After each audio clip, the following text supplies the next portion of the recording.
Olá pessoal, sou o professor Neemias Neto. Vamos dar continuidade à disciplina Redes One, faz parte do curso técnico integrado em telecomunicações do Instituto Federal do Pará.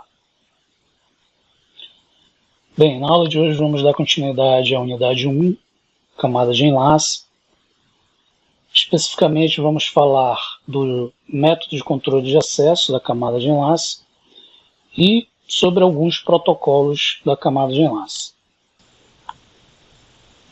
Pois bem, vamos ver então o que seria um método de controle de acesso, como é que ele está dividido e alguns exemplos desses métodos de controle de acesso. E aí em seguida vamos entrar e verificar como funcionam alguns protocolos da camada de enlace. Bem, método de controle de acesso. Os dispositivos de rede, eles possuem métodos para controlar o acesso, ou seja, como esses elementos vão acessar dispositivos compartilhados, como, por exemplo, seus recursos físicos. E aí nós temos dois métodos específicos. Nós temos o acesso de contenção e o acesso controlado. Então são os dois métodos de controle de acesso ao meio compartilhado. O acesso de contenção, todos os dispositivos eles vão operar no modo de transmissão Half Duplex, lembrando que o Half Duplex é uma comunicação em ambos os sentidos, só que de forma alternada. E aí todos esses dispositivos eles vão competir pela utilização do meio. No entanto, somente um dispositivo, somente um computador, somente um host, ele pode acessar o meio por vez. E aí os exemplos do acesso de contenção, nós temos o protocolo CSMA-CD, utilizado, por exemplo, na tecnologia LAN Ethernet 802.3, e o CSMA-CA, utilizado em tecnologias WLANs, as redes sem fios, 802.11. No segundo método, que é o acesso controlado, cada dispositivo vai possuir um tempo para acessar o meio. E aí esse tempo é pré-determinado e os demais dispositivos vão aguardar esse tempo para acessar o meio de acordo com a sua vez. Então, um exemplo específico de acesso controlado é uma tecnologia bem antiga chamada de Token Ring. Então, nessa tecnologia, as máquinas elas acessavam um anel lógico e para ganhar o meio, para ter acesso ao meio, eles precisavam receber esse token, onde cada dispositivo tinha um tempo de acesso para acessar esse meio compartilhado. Então agora a gente vai ver, por exemplo, um protocolo CSMA-CD, que funciona na camada de enlace, que faz parte do acesso de contenção, onde os dispositivos eles só podem acessar o meio um por vez. Então, se um host ou uma máquina acessar o meio, os demais devem aguardar. Então vamos entrar lá nos tipos de protocolos da camada de enlace, entender como funcionam alguns protocolos dessa camada. Então o primeiro protocolo que a gente vai ver é o CSMA, ou seja, o CSMA padrão, sua primeira versão. CSMA significa Carrier Sense Multiple Access, acesso múltiplo por detecção de portadora. Então nesse mecanismo implementado pelo protocolo, existe uma coordenação na transmissão, e essa coordenação se dá de forma distribuída. Eu vou ter vários elementos que vão compartilhar o meio. E no CSMA padrão, o esquema ele é baseado na atividade elétrica do meu meio. Então, o meu meio ele é analisado através de uma atividade elétrica para determinar o estado desse meio físico. E esse meio que detecta, esse procedimento que detecta o meio, chamamos de portadora. Então, quando um computador estiver enviando um quadro, um conjunto de informações no meio, provavelmente eu vou ter um sinal de portadora no meio. Caso contrário, se ele não estiver enviando nada, o meu meio vai estar disponível, vai estar livre. Então, o CSMA ele trabalha com essa ideia da portadora, né? Então, quando nenhum computador estiver enviando um quadro, o meu meio não vai conter sinais elétricos, né? Caso contrário, se estiver enviando dados, o meu meio vai ter um sinal elétrico que a gente chama de portadora. Bem, então como eu falei, né, se não houver nenhuma portadora no meio, as máquinas que compartilham esse meio, eles vão poder transmitir um quadro. E aí, se houver uma portadora, as máquinas que compartilham esse meio devem esperar, né, até que um determinado dispositivo remetente termine a sua transmissão. Então, a ideia dentro da tecnologia CSMA é procurar uma onda portadora, né, onde ele chama de detecção de portadora. Então, antes de transmitir, qualquer dispositivo escuta o meio. Se o meio estiver disponível, ou seja, sem nenhuma portadora, se transmite. Caso contrário, se o dispositivo escuta o meio e detecta uma portadora, ele deve aguardar para que esse meio seja disponível. Bem, o CSMA ele permite que cada computador determine se um cabo compartilhado já está em uso, como a gente viu, né? Então ele detecta uma portadora. Se essa portadora estiver no meu meio físico, é porque ele está em uso. Caso contrário, ele está disponível. E aí ele previne que um computador ele interrompa uma transmissão em andamento. Então, se um computador quer transmitir, obviamente ele escuta o meio, ele verifica que o meio está em uso, então ele não vai transmitir. Porém, o CSMA ele não pode prevenir todos os conflitos possíveis, como, por exemplo, as colisões. Então, é possível que dois dispositivos escutem o meio ao mesmo tempo, verifiquem que não existem portadoras no meio, então o meio para cada um está livre, e aí eles iniciam a transmissão. O que vai acontecer? Colisões. Então, o protocolo CSMA padrão, ele não detecta colisões. Daí surgiu uma versão do CSMA, que é o CSMA-CD, onde agora eu vou detectar colisões no meu meio compartilhado. Então a colisão ela vai produzir uma transmissão adulterada dos quadros, né, gerando dados incorretos. Então a colisão ela não é bem vista dentro de um meio de comunicação de dados. E para resolver esse problema, o CSMA padrão ele implementa a detecção de colisão, que é o Collision Detection. Então a detecção de colisão ela vai determinar se o sinal no meio físico difere do sinal que a estação, por exemplo, está enviando.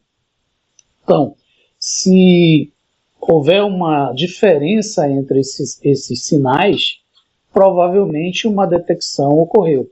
Então, se uma colisão é detectada, a estação remetente ela para imediatamente de transmitir. Bem, o CSMA-CD ele faz mais do que apenas detectar colisões, ele procura recuperar também essas comunicações. Como isso é feito?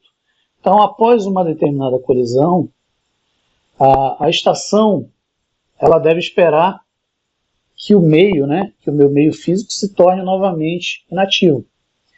Porém, a outra estação envolvida nessa colisão, ela pode verificar o mesmo procedimento.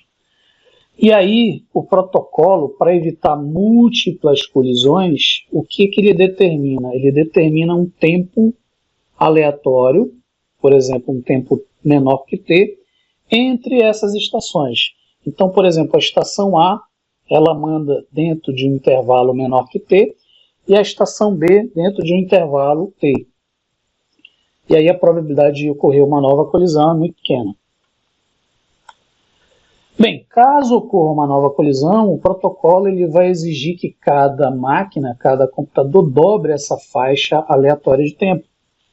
Então, por exemplo, se uma estação escolher um atraso aleatório de 0 a t segundos, né, e ocorrer uma colisão, eu vou ter que reajustar esse tempo, por exemplo, de 0 a 2t, após uma segunda colisão.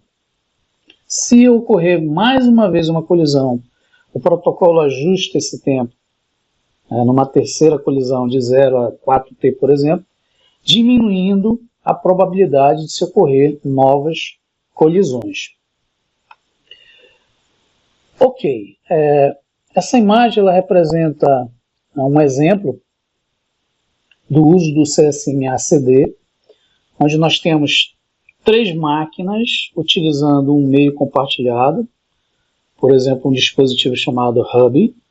Né? E aí, digamos que a máquina PCA queira mandar uma mensagem de dados para a máquina PCC. O PCA ele tem como intuito inicial montar o seu quadro, por exemplo, um quadro Ethernet, né, para enviar ao PCC, né? E aí, o que acontece na máquina A? Né? O dispositivo físico da máquina A, ele precisa determinar se esse meio está sendo utilizado. Então, como é que ele faz isso? Escuta o meio através da sua interface física. Então, ele vai determinar se algum dispositivo está transmitindo no meio. Se ele não detectar nenhum sinal nesse meio, ou seja, um sinal de portadora, significa que o meio está disponível. Então ele vai assumir o meio, ele vai acessar o meio vai estar disponível para o envio. Então o dispositivo físico da máquina A vai enviar um quadro para a minha mídia física, né, que está disponível. Bem, transmitindo esse quadro para a minha mídia física, no caso para o meu hub, né? O hub Ethernet, por exemplo, ele recebe e envia quadros. Então, ele é um dispositivo que é conhecido como uma espécie de repetidor de múltiplas portas. Então, tudo que chega em bits é recebido e enviado nas suas portas, né? Então, qualquer bits recebidos em uma porta de entrada são regenerados, geralmente, e enviados para todas as outras portas. Então, ele é um mero repetidor. E aí, o que vai acontecer? Quando o quadro da máquina A chegar nesse hub, ele vai, obviamente, repetir o sinal para a máquina C e para a máquina B. Bem, se outro dispositivo, como por exemplo a máquina D, né, quiser transmitir, mas aí estiver recebendo esses dados do dispositivo do meio, ele vai obviamente entrar no modo de espera. Ele deve aguardar até que o canal, até que o meio seja liberado, seja disponível, né? Então, ele recebe o quadro que vem lá da máquina A. Então, se ele tiver a intenção de transmitir, ele vai verificar que alguém está transmitindo, então ele não pode transmitir. Então, ele tem que aguardar, pois ele está recebendo um quadro. Provavelmente esse quadro não foi endereçado a ele, então o que ele vai fazer? Ele vai descartar. Então, vocês estão vendo isso através do X, né? E, obviamente, ele deve aguardar o meio ser liberado para que ele ganhe acesso ao meio e transmita. Bem, aí todos os dispositivos conectados ao hub, como eu falei, eles vão receber os quadros, inclusive a máquina para onde o quadro para onde o quadro foi endereçado, né? E aí, mais uma vez, a máquina A, quando ela monta o quadro Ethernet, ela especifica o endereço físico destino, o endereço IP origem e destino. Então, a máquina C ela vai receber esse quadro e ela vai verificar que esse quadro foi endereçado para ela através do seu endereço MAC e do seu endereço IP. E aí somente esse dispositivo vai aceitar esse quadro, vai fazer uma cópia desse quadro. E aí a máquina B, obviamente, como ela não foi endereçada através do seu endereço MAC de destino e endereçamento lógico, então ele vai descartar esse quadro. E aí todas as interfaces, né, que obviamente não foram endereçadas, elas vão ignorar esse quadro. Então, esse exemplo ele mostra um método de contenção, né, onde apenas um dispositivo por vez transmite, utilizando a detecção de portador através do CSMA/CV. Então ele verifica que o meio está livre, transmite, né? O dispositivo, como um hub, que é um mero repetidor, entrega esses quadros a todos os elementos, e aqueles elementos que não foram endereçados, né, fisicamente, logicamente, descartarão o pacote, e aqueles elementos que foram endereçados, ou seja, quando o quadro for verificado, ele vai ver que existe o seu endereço MAC e o seu endereço lógico, então ele vai copiar essa informação para a máquina. Bem, um outro exemplo de protocolo utilizado acesso de contenção é o CSMA/CA. O CSMA/CA é uma representação, uma outra forma, né, digamos que seria uma nova versão do CSMA usada em redes sem fio. No caso, o I3E802.11, as chamadas WLAN. Então, o que ele realiza? Ele realiza o mesmo procedimento do CSMA, o acesso múltiplo por detecção de portadora. No entanto, ele possui uma função específica que é, por exemplo, anular ou prevenir ou até mesmo suspender a colisão. Na realidade, ele tenta evitar uma colisão. O que acontece nesse protocolo da camada de enlace utilizadas em rede sem fio? Bem, ele possui um método semelhante ao CSMA/CD, né, para detectar se o meio está livre. No entanto, como ele é utilizado em ambiente sem fio, e o ambiente sem fio ele não pode ser possível detectar uma colisão pela questão da mobilidade dos dispositivos, então fica mais difícil, mais complexo se detectar colisões em dispositivos móveis, né? O CSMA ele procura evitar essa colisão, por isso que ele recebe essa denominação, né, que é o Collision Avoidance. Então ele procura suprimir, ele procura evitar a colisão antes de transmitir. Então o seu funcionamento básico é o seguinte: cada dispositivo que transmite,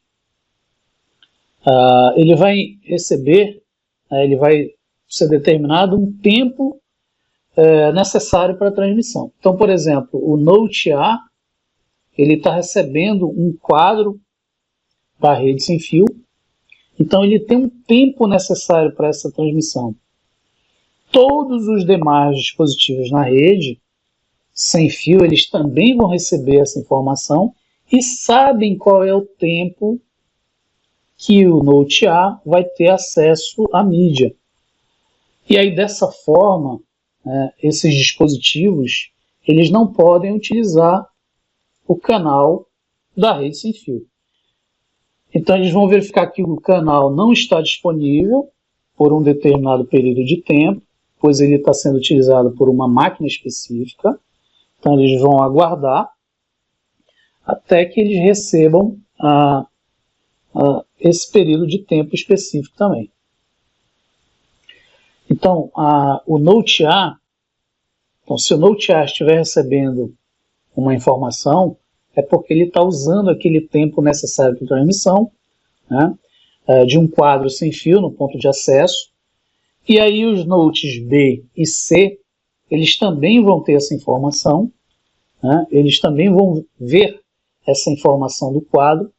No entanto, né, eles não vão poder utilizar o meio, porque o meio está sendo utilizado por uma máquina específica.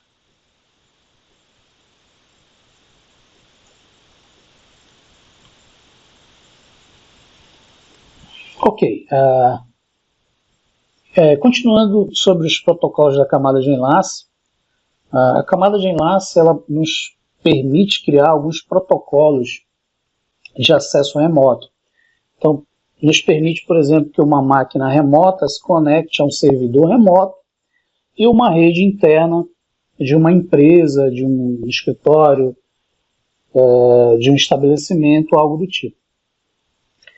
E aí nós temos o PPP, Point-to-Point Protocol.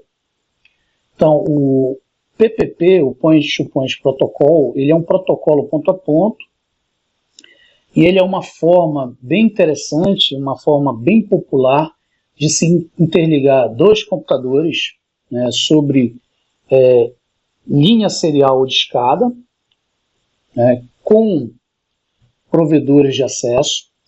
E aí, por exemplo, um determinado usuário remoto, ele configura uma conexão ponto a ponto entre o computador remoto e o servidor de acesso remoto, que a gente chama de RAS, Remote Access Server, né? E após esse estabelecimento da conexão PPP, o que acontece? O computador remoto ele pode encapsular pacotes IPs dentro do frame PPP, ou seja, de forma mais segura. Então a gente vai ver que o PPP ele utiliza alguns métodos, alguns algoritmos criptográficos. Então os pacotes IPs eles vão ser encapsulados no frame PPP e vão ser transmitidos dentro da conexão point-to-point. Do outro lado da conexão, o servidor remoto, no caso RAS, ele vai retirar esse pacote, ele vai fazer o processo de desencapsulamento, né, e entregar essa informação para a rede interna. Então, o protocolo ele estabelece uma forma de comunicação segura, criando um túnel virtual, onde você vai ter uma conexão segura. Então essa figura ela ilustra o que eu acabei de comentar, né? O protocolo ele determina que um computador remoto ele vai poder enviar pacotes IPs dentro da conexão PPP, ou seja, encapsuladas no frame PPP. Quando esse frame chegar no meu servidor, eu vou retirar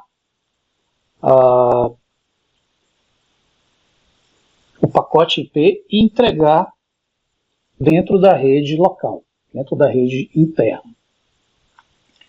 Bem, o protocolo PPP ele requer um conjunto de modems, né, para acesso de escada. Então, aí nós temos um dimensionamento, né, de acordo com o número de usuários remotos. Então, se eu tiver um número de usuários X, obviamente eu vou ter X conexões, né, conexões via modem de escada. Bem, o usuário remoto ele deve fazer a ligação telefônica direta, né, então tem uma descagem telefônica para esse servidor de acesso remoto, o RAS, e ele vai criar um túnel que a gente chama de túnel voluntário, né? A conexão PPP é uma conexão segura, né, através de um túnel, um canal virtual. Bem, o protocolo PPP ele possui um frame básico, onde vamos ter as flags de início e fim, né, do quadro PPP. Né? Vamos ter as informações adicionais, informações de controle, as informações do protocolo que ele está carregando, por exemplo, se é um pacote IP, ele pode trabalhar com outras informações, outros protocolos, mas, por exemplo, imagina que aqui eu tenho encapsulado o pacote IP, e aí nesse campo vai essa informação, os dados propriamente dito, o CRC, que a gente viu na aula anterior, né, que é a minha verificação de redundância cíclica para detectar erros, e a flag final. Bem, as características do PPP, né, ele suporta interfaces seriais síncronas e assíncronas, ou seja, eu posso determinar um tempo, início e fim, ou um tempo, início e fim variando, né. Ele suporta vários protocolos, não só da arquitetura TCP/IP, utiliza um dos melhores e mais eficientes métodos de detecção de erro, que é o CRC, e ele possui meios de identificar a qualidade da linha, né? Então ele tem algo relacionado ao desempenho da rede, né? A qualidade de serviço, por exemplo. Ok, um outro protocolo da camada de enlace é uma extensão do PPP, que é o chamado PPTP, Point-to-Point Tunneling Protocol. Então, o que acontece? O PPTP ele é uma extensão do protocolo Point-to-Point. Então, ele trabalha sobre encapsulamento de pacotes PPP. Então, ele utiliza uma versão modificada desse protocolo, né, para fazer o que a gente chama de encapsulamento genérico de roteamento. Então, ele agrega um encapsulamento a mais, que é um encapsulamento genérico de roteamento. O PPTP ele é descrito pela sua documentação chamada RFC, Request for Comments 2637. Então, todo o seu funcionamento está descrito nesse documento.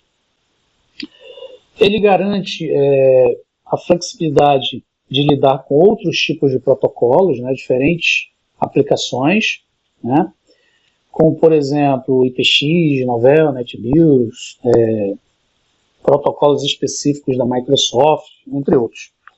Ele foi desenvolvido pelo fórum PPTP, onde ele inclui a Microsoft, né, em conjunto com outros fabricantes, como a Icent Communication, que faz parte da antiga Lucent, a US Robotics, que faz parte da Tricom, e a SCI Telematics, né? Então, ele foi criado por esse conjunto de empresas, né? Bem, o PPTP ele estabelece a conexão através de 3 elementos envolvidos. Quais são esses elementos? O cliente, PPTP, ou simplesmente chamado PAC, que é o PPTP Access Concentrator, e aí ele cria um cliente da conexão PPTP. Vamos ter o servidor de acesso à rede, o NAS, e o servidor PPTP. Ou seja, na conexão PPTP, vão ser realizadas 2 conexões, uma entre o cliente PPTP ao NAS e outra conexão do NAS ao servidor PPTP. Então, inicialmente, como é que funciona o protocolo? O cliente se conecta ao NAS, a um servidor de acesso à rede, né, mediante uma ligação de escada através de um provedor de acesso, usando o protocolo nativo, point-to-point. Então, uma vez conectado, o cliente pode enviar e receber pacotes via internet. E aí, como eu comentei, né, essa é a primeira conexão. Existe uma segunda conexão, que agora é realizada sobre a conexão PPP, né, existente, interligando ao servidor PPP ao usuário remoto. E aí os dados dessa segunda conexão são enviados na forma de datagramas IP que contém os pacotes PPP encapsulados dentro da conexão PPTP. Bem, o que há de diferente nessa conexão? Ele vai agregar aquele encapsulamento genérico de roteamento. Então, a segunda conexão ela vai ser criada, né, um túnel, né, do servidor PPPTP, ou seja, do NAS ao servidor, e aí eu vou entregar essa minha informação à minha rede local, à minha rede interna. Então, o usuário ele envia os pacotes, né, que são encapsuladas via PPPTP ao primeiro servidor NAS. Então, essa é a primeira conexão. Logo em seguida, um servidor NAS, ele cria o canal de conexão PPTP a um servidor específico, onde ele vai entregar esse pacote IP dentro da minha rede local. Bem, basicamente, nós temos a conexão PPTP especificada, né, por datagramas IPs. Então, essa figura ela vai descrever os pacotes envolvidos na conexão PPTP. Então, inicialmente, são criados os datagramas IPs original. Então, nesse primeiro passo, nós temos datagramas IP original. No segundo passo, esses datagramas eles são encapsulados ao meu frame PPP. No terceiro passo, e aí entra uma das funcionalidades do protocolo PPPTP, o frame PPP ele vai ser usado, né, para encapsular o que a gente chama de roteamento genérico. Então eu vou incluir o cabeçalho desse meu roteamento e o cabeçalho do endereço IP. No quarto passo da conexão, o datagrama representa o frame PPP todo construído, ou seja, dentro do meu datagrama, né, onde ele vai poder, por exemplo, pegar esse pacote e enviar pela internet, fazendo todo aquele procedimento de roteamento, só que utilizando um túnel virtual, um túnel PPTP. Então, o quarto passo, ele cria, na verdade, a primeira conexão PPTP. No quinto passo, percebam que é retirado o cabeçalho PPP, né? E aí esse pacote ele vai ser, obviamente, roteado, né? Enviado, por exemplo, pela internet de forma segura, através de um túnel virtual PPTP criado, né? O sexto passo, eu vou entregar essas informações ao servidor específico PPTP, e aí ele vai retirar os cabeçalhos que ele não precisa, o cabeçalho IP e o cabeçalho de roteamento genérico. E por fim, no passo 7, o servidor PPTP, ele retira o cabeçalho do protocolo nativo PPTP, né, e coloca o datagrama dentro da rede interna, ou seja, é entregue de forma segura de um elemento remoto, de um dispositivo remoto, a uma rede interna de uma determinada corporação. Bem, o protocolo, PPTP, ele não inclui privacidade e gerência de chaves criptográficas. Ou seja, a autenticação ela fica a critério do servidor de acesso remoto, RAS, que é implementado pelo point-to-point. Então, o point-to-point ele vai garantir, por exemplo, a criptografia do túnel virtual PPTP. E aí ele suporta, por exemplo, o AP, que é o Password Authentication Protocol. Ele suporta o SHAP, né, que é o Challenge Handshake Authentication Protocol, e o MS-SHAP, que é proprietário da Microsoft, né, o Microsoft Challenge Handshake Authentication Protocol.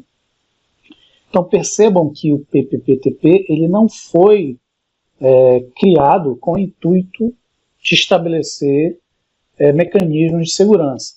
Isso ficou a critério da versão anterior, justamente na primeira conexão, e repassada para a segunda conexão entre o servidor, né, de acesso remoto e o servidor PPTP. Bem, gente, agradeço a compreensão de vocês mais uma vez. Isso é um resumo, né, de alguns protocolos utilizados na camada de enlace. Espero que vocês tenham entendido o assunto, compreendido o assunto. Na próxima aula, provavelmente vamos ver um conteúdo prático relacionado à camada de enlace no simulador. Então agradeço mais uma vez a compreensão de todos e até a próxima aula.